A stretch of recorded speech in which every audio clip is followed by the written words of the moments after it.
tiene que ser un daño que podamos imputar a alguien, un daño del que podamos culpar a alguien, porque nosotros no podemos condenar al daño, tenemos que condenar al autor del daño. Entonces necesitamos poder imputar el daño al autor, porque quien va a ir a la cárcel no es el daño, sino el autor del daño. Esa vinculación entre el daño y el autor es el que tiene que garantizar el principio de culpabilidad. Solo el culpable del ataque al bien jurídico, antijurídico, solo el culpable de ese ataque comete el delito. Bien, el principio de culpabilidad tiene distintos aspectos, distintos subprincipios o exigencias.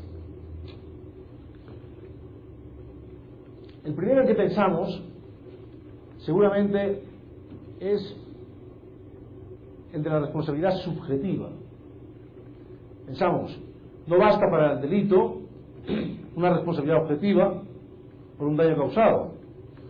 No, hace falta que el sujeto sea culpable en el sentido de que subjetivamente haya actuado con dolo o culpa por lo menos respecto a ese daño. Eso es lo primero que pensamos. Así como la responsabilidad civil en ocasiones puede ser responsabilidad objetiva o riesgo en algunas ocasiones, en derecho penal esto no es posible. En derecho penal siempre tiene que ser responsabilidad por culpa. Es lo primero que pensamos cuando hablamos del principio de culpabilidad en derecho penal. Exigencia de dolo o culpa. En realidad hay otras exigencias vinculadas a este principio. Hay otras exigencias. Fíjense que en términos procesales solemos decir que rige la presunción de inocencia y que nadie es culpable, decimos, hasta que no se haya demostrado su culpabilidad. Cuando hablamos de culpabilidad aquí frente a inocencia, no estamos pensando solo en el dolo o la culpa. En primer lugar estamos pensando en que el autor haya sido el autor del hecho, que haya sido quien haya causado la muerte, por ejemplo, de la víctima. Si el que estamos juzgando no fue quien causó la muerte de la víctima, no es el culpable del homicidio. O sea, en un sentido procesal, lo primero para la culpabilidad es la realización material del hecho. El que no ha realizado el hecho no es culpable.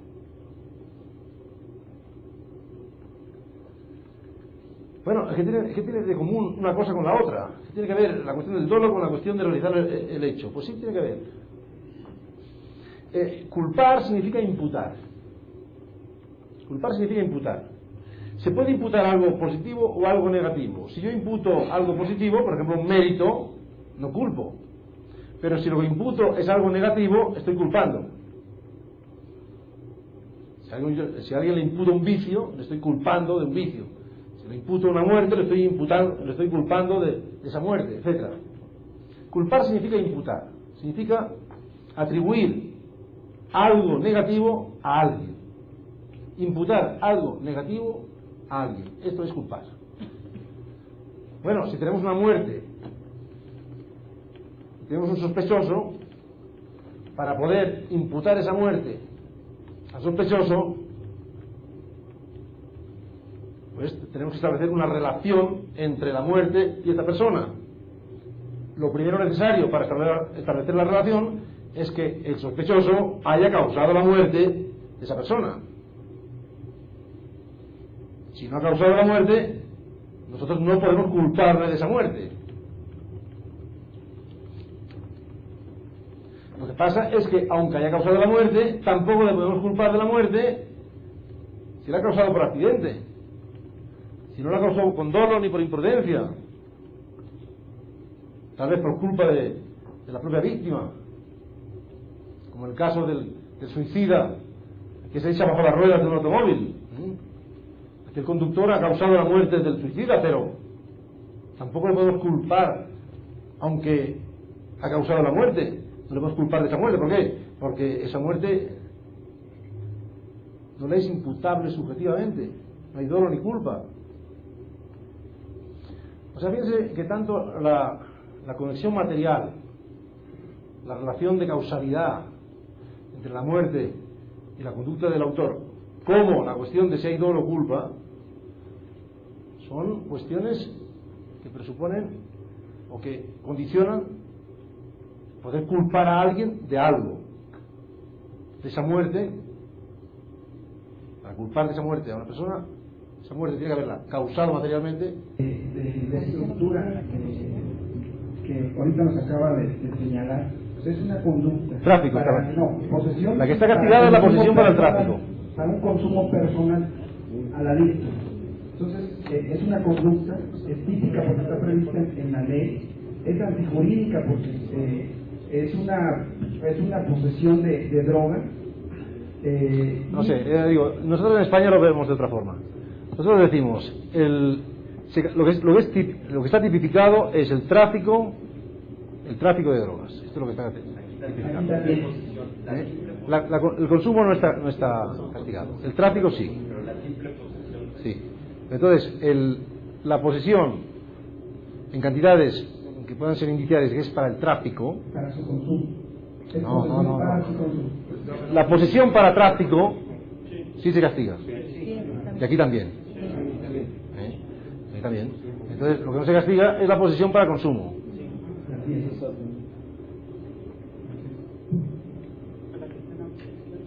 Por lo tanto, no es que la posesión se castigue y se exceptúe este caso.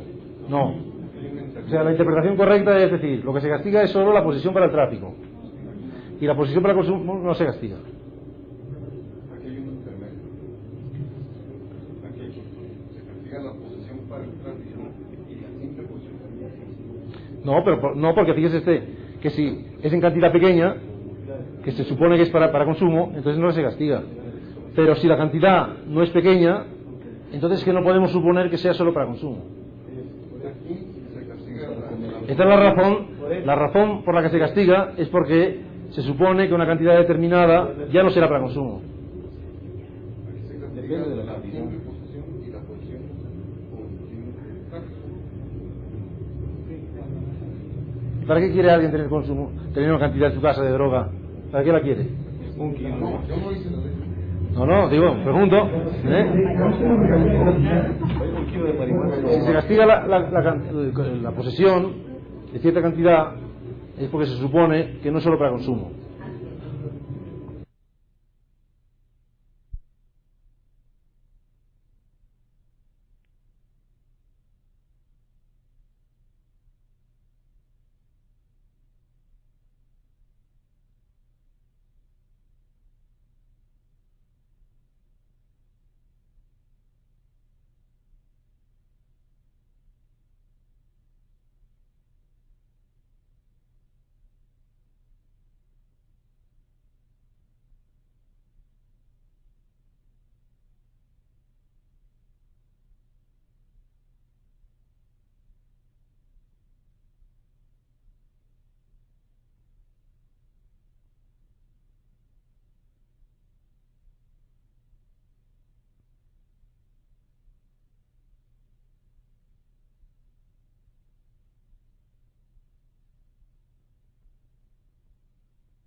En fin, sí.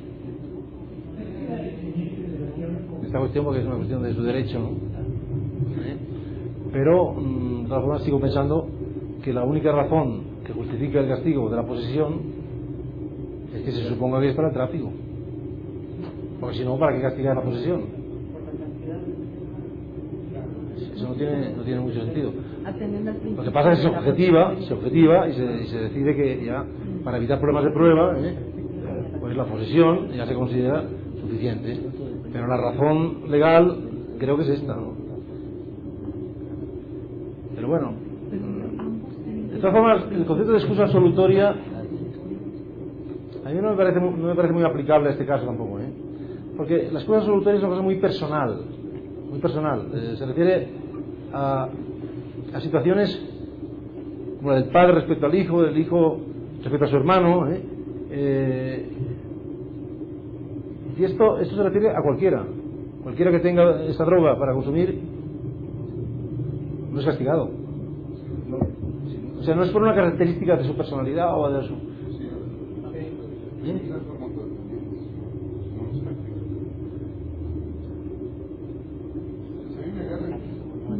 Es solo para personas narcodependientes. Si usted tiene una dosis para fumarse, pero si se la fuma no le castigan, solo si la tiene para fumar. Si la tiene para fumar, o sea, usted la tiene para fumar, le castigan. Si la fuma, no le castigan. ¿Es así? Es un poco absurdo esto, ¿no?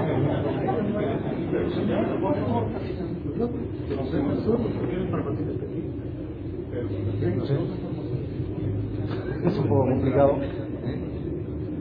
Hay un catálogo de hipótesis muy casuísticas. Entonces eso queda, creo que sí. Complicado, ¿eh? Nosotros en España lo que pasa es que respecto a los dependientes de la droga, nosotros les tratamos como les damos incluso un eximente, ¿eh? Es decir, hay un eximente de haber actuado, por ejemplo, bajo el síndrome de abstinencia. Esto es un eximente. O haber actuado intoxicado por las drogas, también es una eximente. O sea, es un fenómeno complejo que se puede abordar de distintas maneras, ¿no? Y un poco complicado eso. De todas formas, todas esas excepciones, digamos, que se incluyen en este capítulo de la punibilidad, son todas ellas bastante dudosas, en unos contornos siempre un poco precisos, en realidad. Son excepciones, ¿no? Y a veces son difíciles de situar en un lugar o en otro, ¿no? Y verán ustedes que según los autores, unos opinan una cosa, otros opinan otra, unos lo califican de una manera, otros de otra manera. O sea, son cosas un poco complejas estas, ¿no? Me parece que tratándose de las condiciones objetivas de punibilidad, nuestra legislación en el artículo 245 del Código Penal Federal, tratándose del delito de falsificación de documentos, dice que solo será sancionable si el activo lo utiliza para obtener algún beneficio propio. Probablemente sea el caso. No, tampoco lo veo así. No, porque este es un caso que afecta a la gravedad del hecho. Es decir, que no será sancionado. Es igual, pero que diga, eso no es la clave. La clave no es que la ley diga no será sancionado, no será penado. Esa no es la clave. La clave es la razón material por la que no se castiga. Entonces, cuando la razón es que el hecho es menos grave, entonces eso no es una condición objetiva de punibilidad. ¿Se me explico? Es como si digo, cuando el hurto no llegue a determinada cantidad, no se castigará. Esto no es una condición objetiva de punibilidad, porque sencillamente es un hecho menos grave. Entonces el injusto es menos grave. Aquí hay una disminución de injusto, hay menos daño. En las condiciones objetivas de punibilidad hay algo que no afecta a la gravedad del hecho, es ajeno a la gravedad del hecho. El hecho es igualmente grave. Por ejemplo, en el caso que ponía yo de la quiebra, la conducta del que ha provocado su insolvencia puede ser la misma, igualmente grave, pero si los acreedores no han instado un proceso de quiebra civil y no ha habido declaración de quiebra, el hecho nunca podrá ser penal, aunque el hecho sea igualmente grave. Eso es lo que quiere decir, ¿no? Como ocurre con las condiciones de procedibilidad. Si el delito requiere denuncia previa o querella y no se interpone la denuncia, con independencia de la gravedad del hecho, el hecho no se puede perseguir, ¿no? En cambio, este que usted está diciendo es un caso de falsedad, pero que no se hace con intención de beneficiarse o de curarse, ¿no? Claro, pero es que el ánimo de obtener un beneficio forma parte del injusto del hecho. Es decir, el beneficio, el enriquecimiento, todo eso le da una gravedad al hecho, no es lo mismo una falsificación sin ánimo de lucro que una falsificación con ánimo de lucro. O sea, eso no es el campo de las condiciones objetivas de punibilidad. La condición objetiva de punibilidad es algo externo a la propia conducta del sujeto. Es externo a la conducta del sujeto. Por ejemplo, un ejemplo que tenemos en España es el de hay un delito que es el que atenta contra un jefe de Estado extranjero que está de visita oficial en España. Hay un jefe de Estado, Fox, por ejemplo, hace la visita, si se la consienten aquí, ¿no? Porque aquí tiene que pedir permiso, ¿no? El Parlamento no lo dejan salir, ¿no? Por lo visto, ¿no? En fin.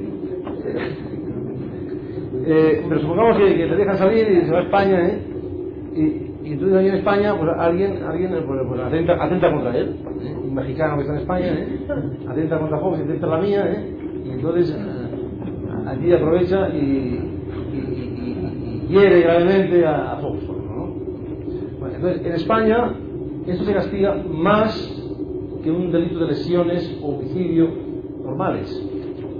Se castiga como si fuera un atentado contra el rey de España, que se castiga más. O sea, nosotros castigamos más el atentado, el homicidio del rey o las lesiones al rey que al de una persona normal. Bueno, entonces, cuando es de un jefe de Estado extranjero que está en España en visita oficial, nosotros equiparamos el tratamiento al del rey de España, digámoslo así, ¿no? Bien. Pero hay una condición objetiva de punibilidad, y la condición objetiva de punibilidad es que haya reciprocidad. Es decir, que en el país del jefe de Estado correspondiente prevean lo mismo para nuestro jefe de Estado. Es decir, si aquí en México no prevén un tratamiento especial para un jefe de Estado extranjero que viene aquí, nosotros no le vamos a dar allí el tratamiento. Vale lo mismo Rodríguez Zapatero. Bueno, por lo tanto, pero fíjense en lo que les estoy diciendo. Entonces, esa reciprocidad es una condición externa al hecho. El hecho es el mismo, con reciprocidad o sin ella. Pero si no hay reciprocidad, nosotros no le podemos poner la pena de este delito. Pues vamos a otro delito, al delito común. Esta es una condición objetiva de punibilidad. Es algo externo completamente a la conducta del sujeto, pero que por razones de oportunidad política o de otro tipo hace que la pena o sea distinta o no se imponga, etc., ¿no? Cuando la pena no se impone porque el hecho es menos grave, eso no es la cuestión. Es una cuestión de menos injusto, de menos gravedad o de menos culpabilidad por parte del hecho, ¿no? Pero en fin, creo que hemos llegado a la hora ya,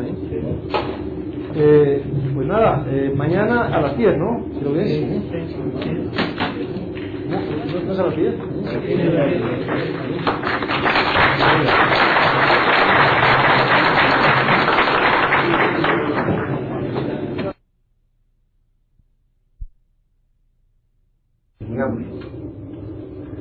Porque el mundo científico es causa del resultado del conjunto de condiciones y factores de este resultado.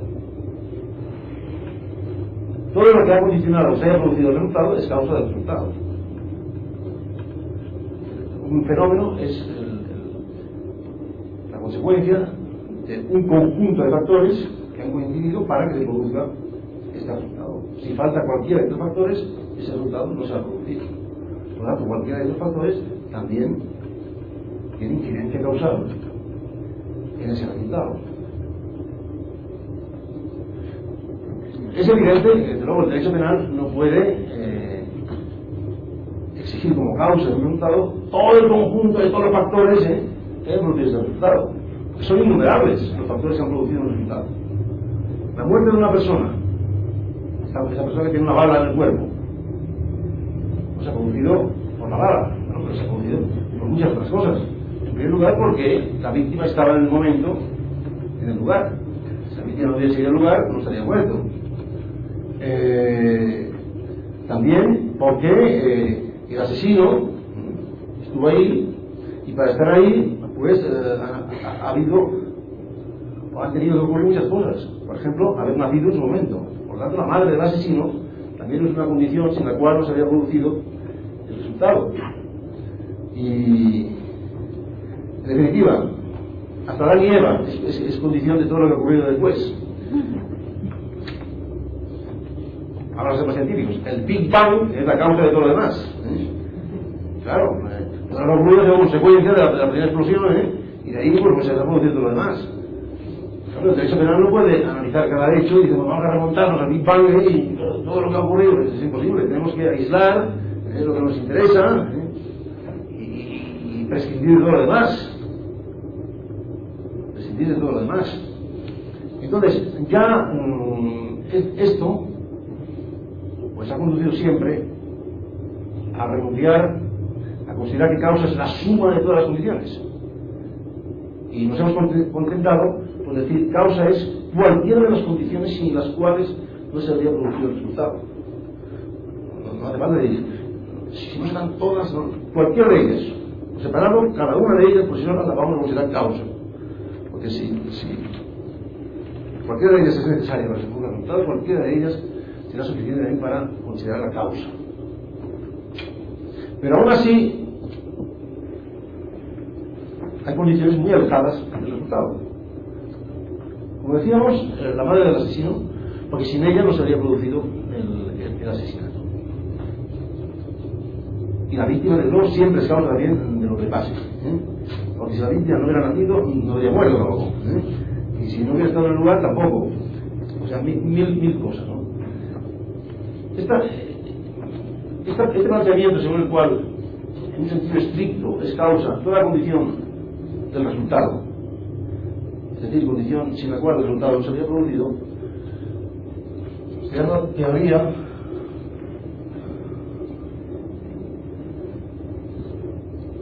de la condición, o también teoría de la equivalencia de las condiciones.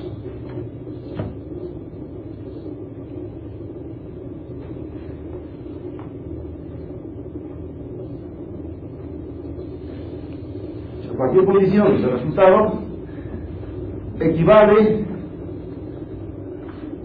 a cualquier otra en el sentido de que todas son causa. Toda la condición del resultado es causa. Y equivale cualquiera de ellas a cualquiera de las demás. ¿Por qué? Porque no vamos a distinguir aquí entre condiciones más importantes, menos importantes. No, todas ellas son importantes porque cada una de ellas condiciona el resultado.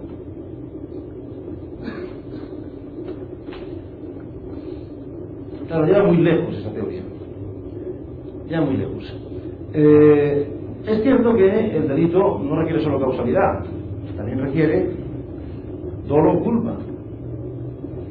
Y es cierto entonces en que la exigencia de dolo o culpa ya limita mucho el campo de lo relevante para el derecho penal. Porque cuando vemos que la madre es causa de la muerte de la víctima, digo sí, pero la madre ni tenía dolo de matar, ni podemos considerar que fuera previsible que tener un hijo acabara produciendo la muerte de alguien, por lo tanto nunca sería delito, aunque considerásemos que es causa, porque no habría dolo ni culpa por parte de la madre, ¿no? Y así podríamos excluir la mayoría de factores que no nos interesan a efectos de si son delito o no son delito esas actuaciones, ¿no? Pero de todos modos hay casos en que el sujeto puede tener un dolo, intención de que se produzca el resultado, y provocarlo y causarlo a través de una condición que nos parece demasiado alejada para considerarla una conducta homicida.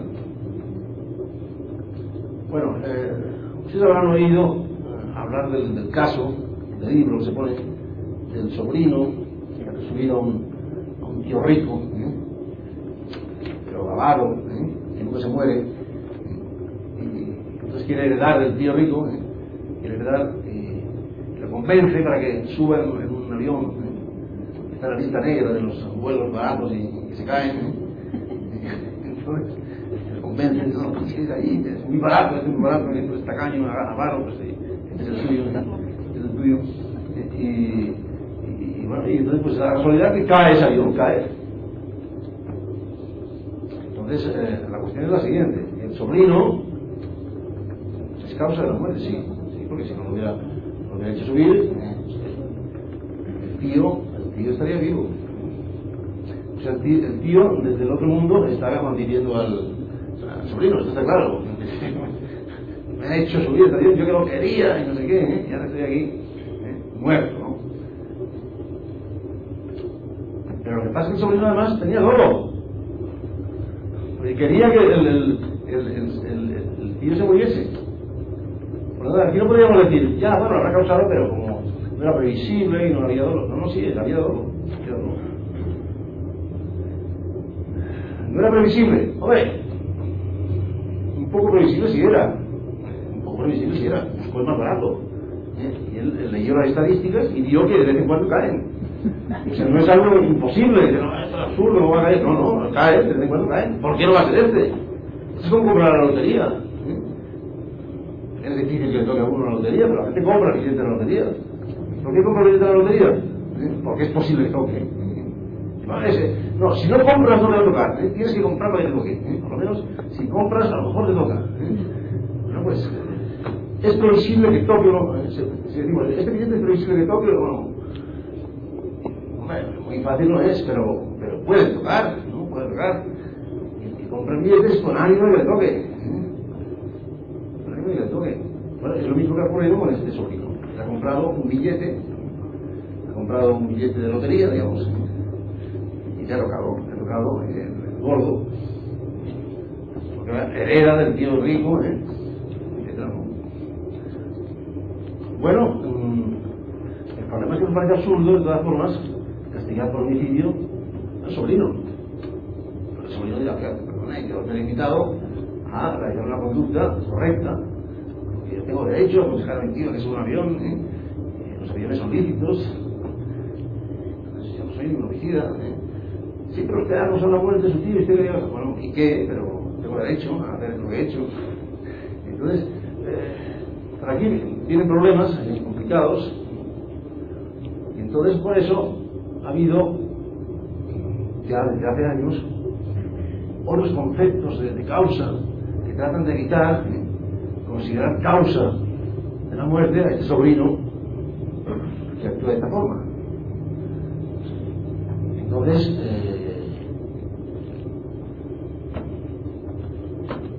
así se plantea la teoría de la adecuación. Teoría que ustedes también conocen y que viene a decir no será causa toda la condición del resultado, sino solo aquellas condiciones que pareciesen adecuadas para producir el resultado. Entonces, hacer subir un avión no parece la forma adecuada de matar a otro. Por lo tanto, hacer subir un avión no será causa de lo que ocurra. Esta teoría tuvo mucho éxito porque es de sentido común y trata de resolver el problema con arreglo al sentido común.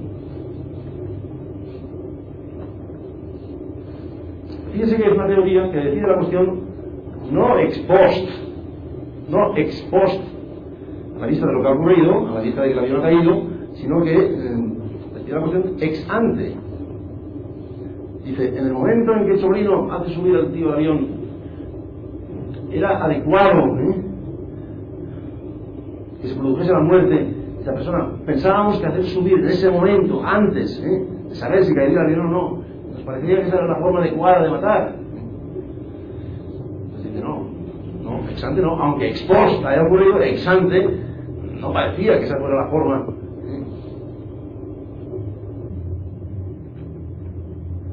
Pero la verdad es que la cuestión de la causalidad no tiene nada que ver con si ex ante parecía o no adecuado que el hecho produjese el resultado. Vamos a ver, ¿cuál considera adecuado que una conducta produzca el resultado? Esta teoría de la adecuación. ¿Cuándo considera que una conducta es adecuada ex ante para producir el resultado? Bueno, pues considera que es adecuada ex ante cuando no parece muy improbable que produzca el resultado. He dicho, no me parece muy improbable. muy probable que produzca el resultado. Es decir, es un poco complicado, lo he dicho ahora, un poco al revés todo. Una conducta sería adecuada para producir el resultado cuando el ex-ante parece probable que lo produzca. Si yo disparo a alguien a 2 metros, bueno, en el momento de disparar ya parece probable que esa bala pueda producir la muerte de la víctima, y cuando produce la muerte, pues sí, efectivamente, porque ya era previsible que ocurriera lo que ha ocurrido. O sea, lo que ha ocurrido es lo que parecía que tenía que ocurrir. Entonces, una conducta será adecuada ex ante para producir el resultado cuando sea previsible, en definitiva, sea previsible que esa conducta puede producir el resultado. Bien, es un criterio válido, pero no para decidir la causalidad. Porque la cuestión de la causalidad solo se puede plantear ex post. Ex post. Una vez que ha ocurrido un efecto, pues entonces es cuando hemos de preguntar qué es lo que lo ha producido. Con independencia de que pudiera resultar probable o no que lo que produjese. O sea, la cuestión de si determinado factor es causa del resultado es independiente de la cuestión de si era previsible que ese factor produjese o no produjese el resultado. Vamos a ver. Aquí en México de vez en cuando hay un terremoto, ¿verdad? Por lo tanto, podemos decir que aquí, bueno, es previsible que haya terremotos. Bueno, pues puede ser, ¿no? Pero en Barcelona no. En Barcelona no es previsible. O sea, en Barcelona no ha habido ningún terremoto nunca, ni hay ningún factor que haga pensar que puede haber terremotos. Bueno, ex ante la cosa es así. La gente en Barcelona vive tranquila, y no puede haber terremotos. Pero de repente un día puede haber un terremoto. Esto es así. Entonces, si ese día se produce un terremoto, lo que no puede decir el científico es, bueno, en realidad no se ha producido porque no era previsible que se produjese. Como no era previsible, pues no se ha producido. Sería un disparate completo. Diga que no sea previsible no quiere decir nada. Si ya se ha producido, se ha producido. O sea, son dos cosas distintas. La cosa es, ¿algo ha ocurrido o no ha ocurrido? Esto es lo que se pregunta cuando decimos, ¿esto ha causado la muerte o no ha causado la muerte? Y no podemos estar diciendo, bueno, vamos a ver, ¿habrá causado la muerte si era previsible que se causase? No, esa no es la cuestión. La cuestión no es si era previsible, la cuestión es si ha causado la muerte. Vamos a otro ejemplo.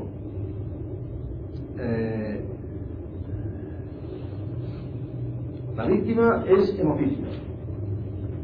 Hemofílica y una herida de poca importancia puede producir su muerte. Entonces alguien sin saberlo pues le causa una herida a esta persona. Y esa herida que no tendría mayor importancia pues acaba produciendo la muerte de la víctima. El autor puede decir pues, no era previsible que esta herida pequeña causase esta muerte. Sin embargo, parece difícil negar que esa herida ha causado la muerte. No se puede decir, no, la herida no ha causado la muerte porque no era previsible que la causase.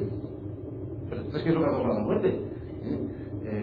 Esa herida es evidente que ha sido causada. La herida se ha producido, la muerte se ha producido porque había una herida en un hemofílico. La cuestión de que no fuera previsible, bueno, esa es una cuestión distinta. Lo que se ha causado es distinto, o no tiene nada que ver con lo que se podía prever o no se puede prever. Son cuestiones distintas. Por eso decía que la cuestión de la causalidad es ex post. Lo que ha producido el resultado, lo ha producido. Ex post ha sido así.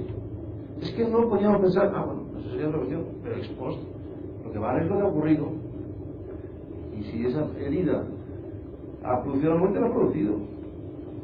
Puede decir, no ha producido porque no era previsible que la produciese. Eso no tiene mucha razón de ser, ¿no? Bien, entonces este criterio de la adecuación, digamos que acaba resolviendo el problema con la regla de sentido común, pero por una vía equivocada. Por una vía equivocada porque trata de definir el concepto de causa de una manera inadecuada. La causalidad no se puede definir en función de la previsibilidad ex ante de el mundo. Es una cuestión que no se puede definir de esta forma. Pero entonces, ¿cómo hacemos para resolver el caso del sobrino y del tío?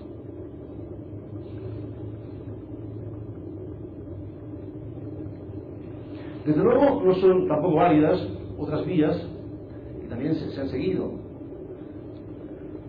distinguiendo entre las condiciones del resultado unas causales y otras no, diciendo no toda la condición del resultado es causa, sino son aquellas que tengan una cierta proximidad respecto al resultado. Por ejemplo,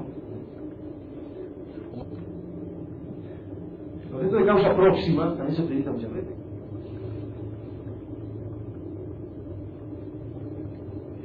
Desde luego no son tampoco válidas otras vías que también se han seguido, distinguiendo entre las condiciones del resultado unas causales y otras no, diciendo no toda la condición del resultado es causa, sino son aquellas que tengan una cierta proximidad respecto al resultado, por ejemplo, o mayor importancia causal. El concepto de causa próxima también se utiliza muchas veces. Pero no lo mismo. En derecho lo que importa es la causa próxima, no causas alejadas, no sé qué. No puede ser. Pero desde el punto de vista científico, la causalidad es independiente de si es próxima o es alejada. Todo lo que condiciona el resultado, pues, ha sido un factor causal. Ese resultado, que sea más próximo, sea más alejado,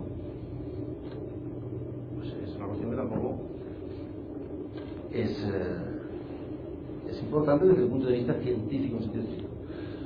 Bueno, entonces, para resolver todos estos problemas, se ha ido elaborando la llamada teoría de la imputación objetiva. La teoría de la imputación objetiva. Aquí ya.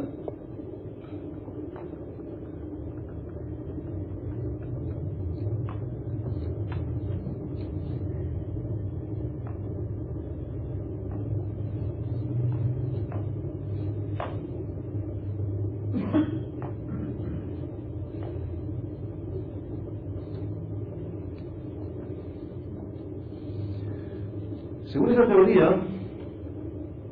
lo que estamos tratando de decidir en el ámbito de estas cuestiones es si jurídicamente podemos imputar el resultado a la conducta de una determinada persona. Y esta es una cuestión jurídica, no una cuestión científica. O sea, el plano del derecho no es el plano de la ciencia empírica. El derecho no es una ciencia experimental. Aunque el causalismo naturalista quería plantear las cuestiones jurídicas con metodología científico-natural, sin embargo, esto es equivocado. El derecho tiene un punto de vista distinto a la ciencia. Entonces, cuando tratamos de decidir si alguien ha matado a una persona en derecho penal, si tratamos de decidir si esa persona ha realizado el tipo de homicidio, esta es una cuestión jurídica. No es una cuestión estrictamente científica.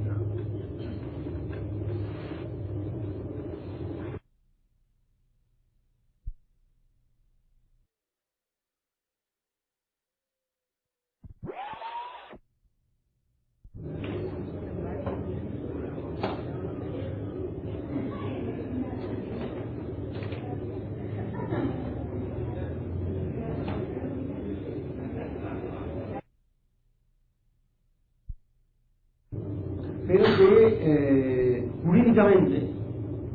jurídicamente no es suficiente para que podamos imputar el resultado a esa conducta.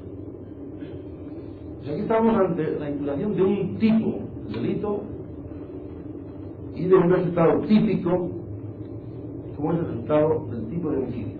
Y esta es una cuestión jurídica. Y desde el punto de vista del derecho, importa no solo la causalidad científica, digamos así, sino que importa también la imputación. La imputación. Si podemos imputar o no podemos imputar ese resultado a la conducta.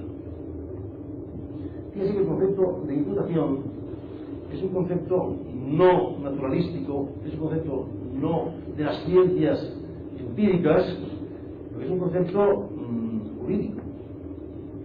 Imputar es un concepto jurídico. Ayer hablábamos de que la imputación y la culpabilidad tienen mucho que ver. Tenemos que culpar es imputar algo negativo. Atribuir. Imputar es atribuir. Es atribuir. Imputar no es describir. Es atribuir. Entonces aquí lo que tenemos que decidir no es solo qué es lo que ha ocurrido en el terreno de los hechos. No solo si la herida del hemofílico es factor causal de su muerte, es una cuestión que se plantea en el terreno de los hechos, sino que a continuación tenemos que decidir si esa herida es suficiente para imputar un resultado de homicidio, en el sentido de un tipo penal de homicidio. Entonces puede ocurrir que aunque la herida sea causa del resultado, consideremos que jurídicamente no debemos imputar un tipo de homicidio al que ha causado una herida que parecía completamente improbable que produjese un resultado como el que produjo. Pero esta ya no es una cuestión de causalidad. Esta es una cuestión jurídica de si nos parece que hay que hacer responsable al que ha causado la herida, si hay que hacer responsable de una muerte cuando no era en absoluto probable que esa herida produjese la muerte. Piense que en realidad estamos entrando en la lógica de la culpa, de la imprudencia. Decíamos que en derecho penal hace falta o dolo o imprudencia. Si no era previsible lo que ha ocurrido, no habrá imprudencia. Y entonces puede haber responsabilidad penal. Hoy decimos que los tipos penales han de ser dolosos o imprudentes. Y que si no hay dolo ni imprudencia, no hay tipo. Los tipos o son dolosos o son imprudentes. Bueno, pues es un poco lo que estamos pretendiendo decir a través de este concepto de la imputación objetiva. Si el resultado no era previsible, no lo podemos imputar como un resultado típico. Los tipos requieren por lo menos que el resultado fuera previsible.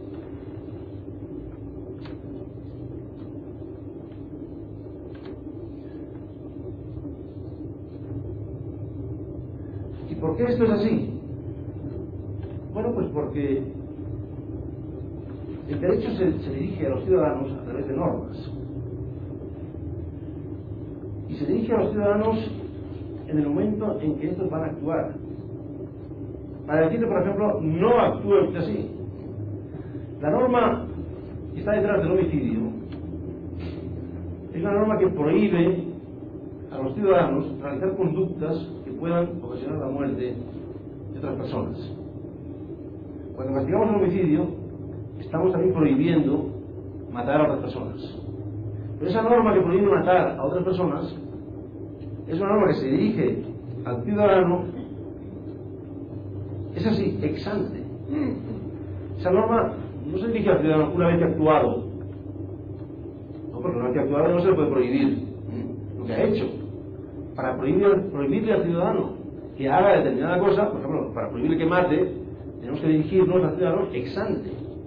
En el momento que el sujeto todavía no ha matado, está discutiendo con alguien, le viene la idea de matarlo, tiene una pistola, entonces la norma le está diciendo, no eche mano usted de pistola, no agarre usted la pistola, no dispare usted la pistola, no mate usted a esta persona. Todo esto antes de que lo haga.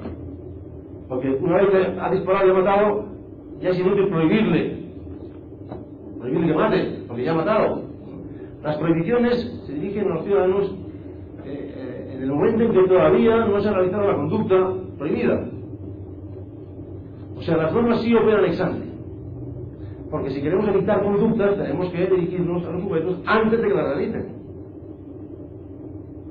Esto es bastante importante.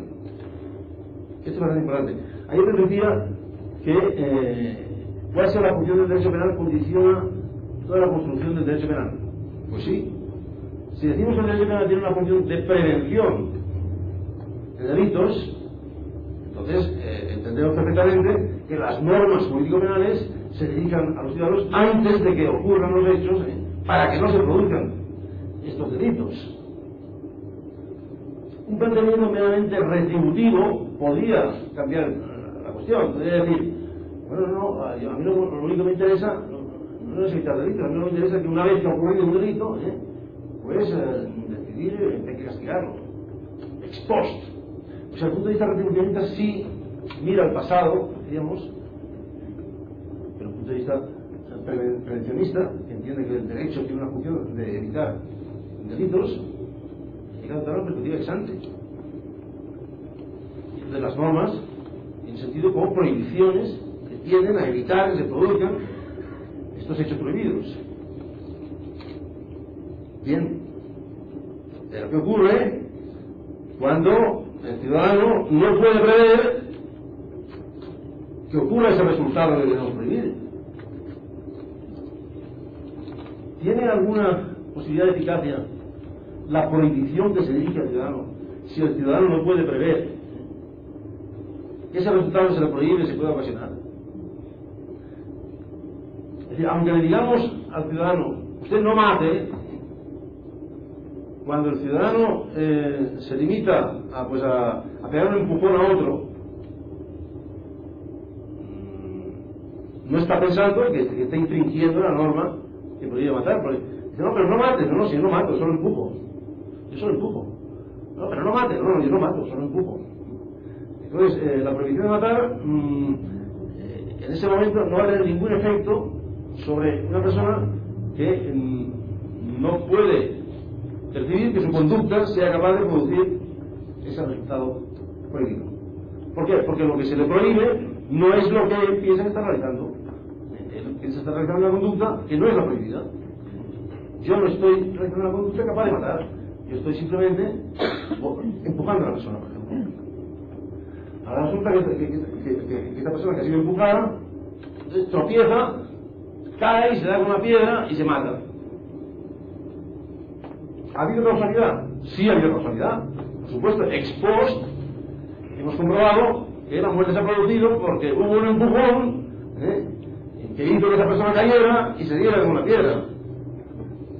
Pero ex ante, ¿era previsible que un empujón produjese la muerte de esa persona? En este caso concreto, pues nada de pensar que porque yo lo empuje se tenga que morir. Entonces, ya, pero a usted se le prohibía matar. Sí, yo ya sé que se le prohibía matar, pero yo no pensaba que estuviera matando. Fíjense que el principio de legalidad,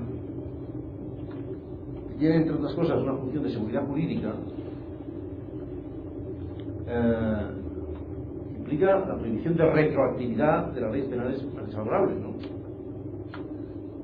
No se puede castigar ex post, es decir, por una norma posterior al hecho producido.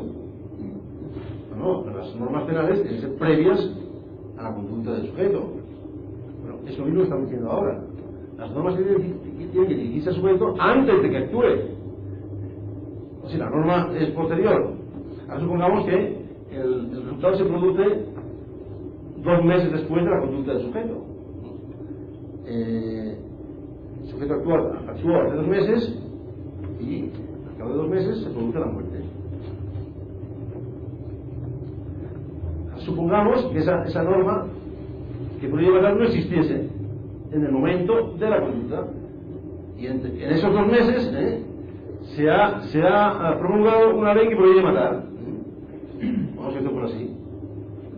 Esa ley no se podría aplicar al sujeto porque en el momento que actuó no estaba vigente. Es decir, el momento decisivo para decir si la ley era una ley vigente para el delito correspondiente, el momento decisivo es el momento de la conducta, no el momento del resultado.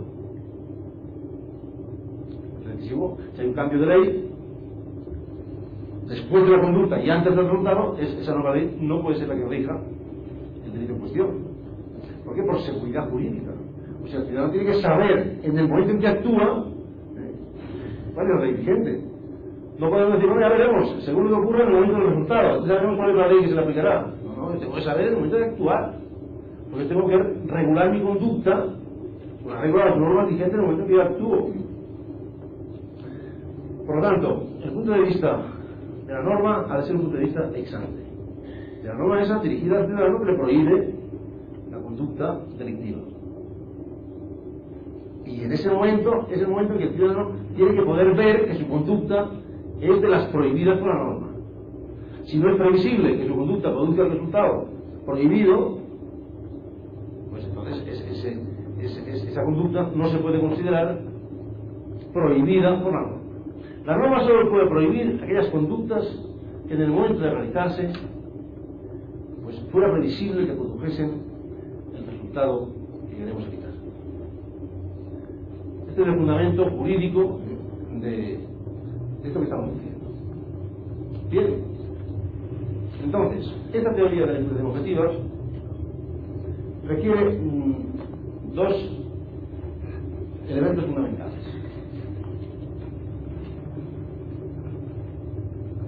Por una parte, requiere la creación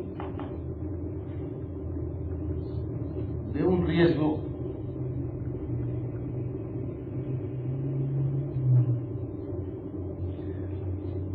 vamos a dejarlo así de momento. La creación de un riesgo, vamos a ver,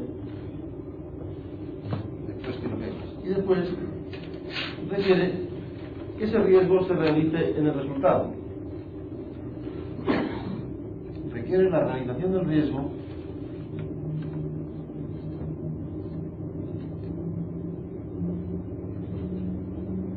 en el resultado.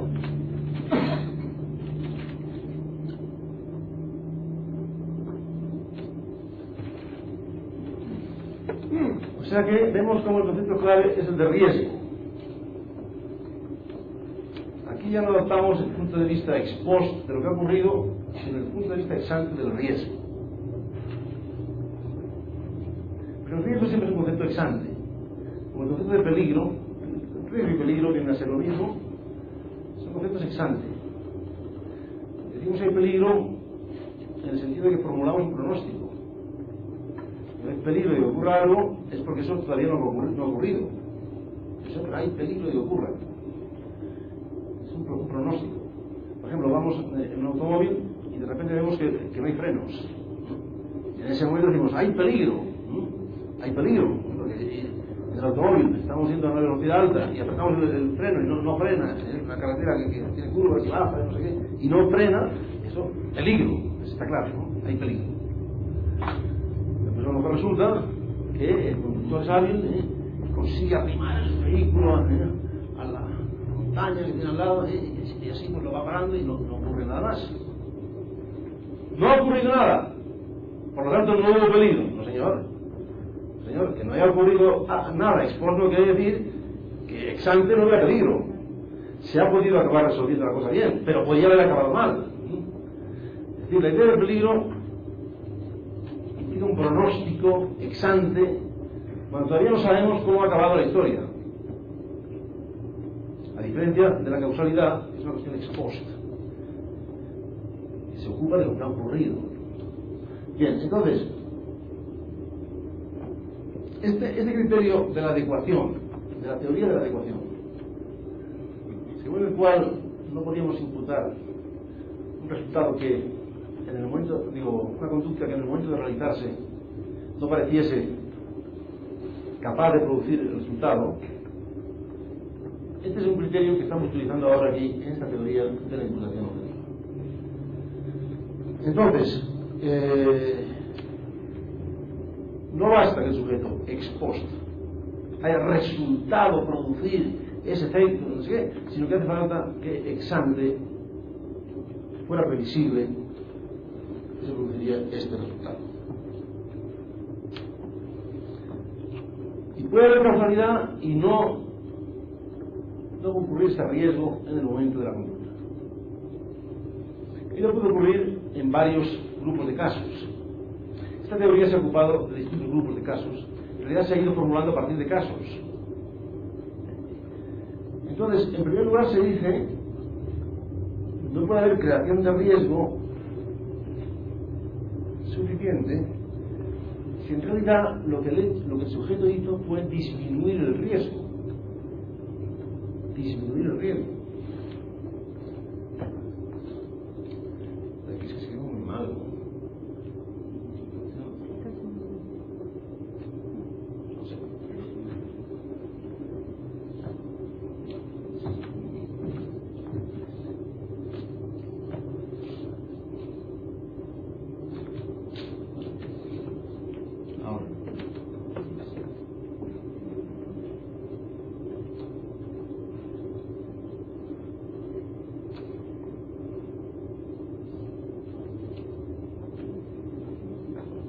Hay casos en que el sujeto ha contribuido a causar el resultado, no es causa del resultado, y sin embargo disminuyó el riesgo.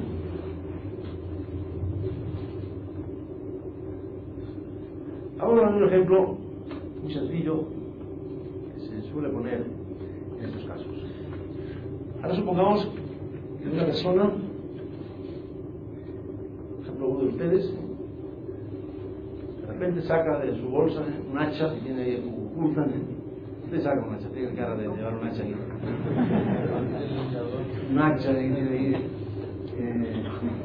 Se levanta y va a clavarle el hacha a usted en medio de la cabeza. Todo eso es un momento, rápido, porque usted actúa con rapidez.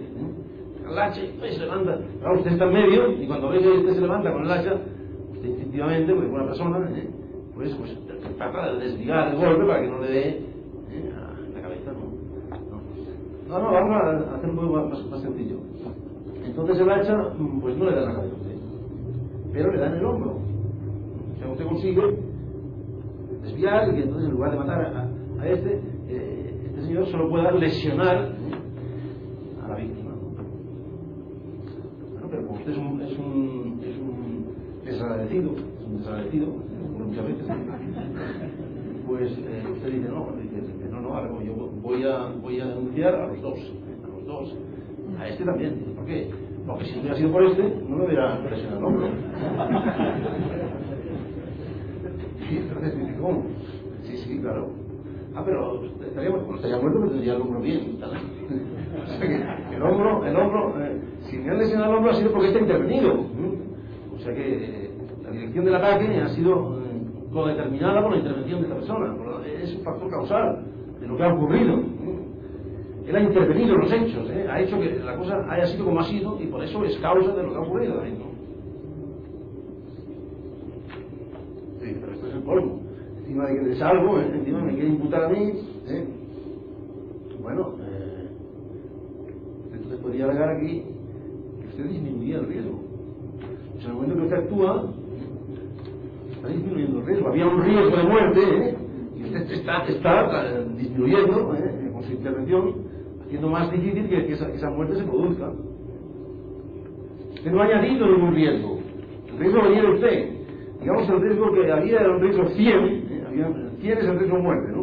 Usted estaba creando un riesgo 100, y usted lo que hace es disminuir ese riesgo, lo convierte en un riesgo 80, 60, Usted no ha sumado, usted ha restado riesgo. Porque el que creaba el riesgo era usted. Usted lo que hace es disminuir ese riesgo.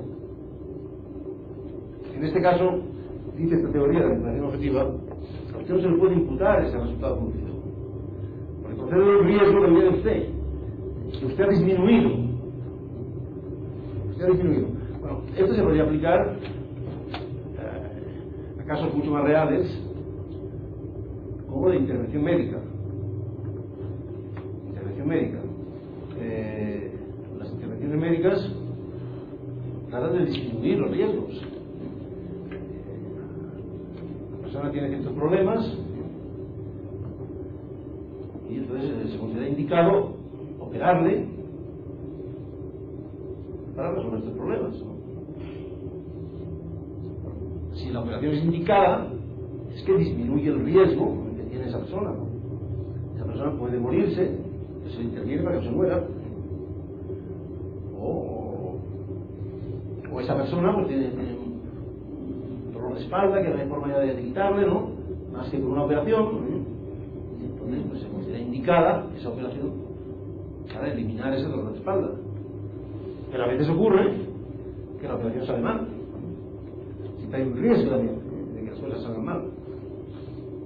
Entonces, esa operación puede haber pues, acelerado la muerte de esa persona.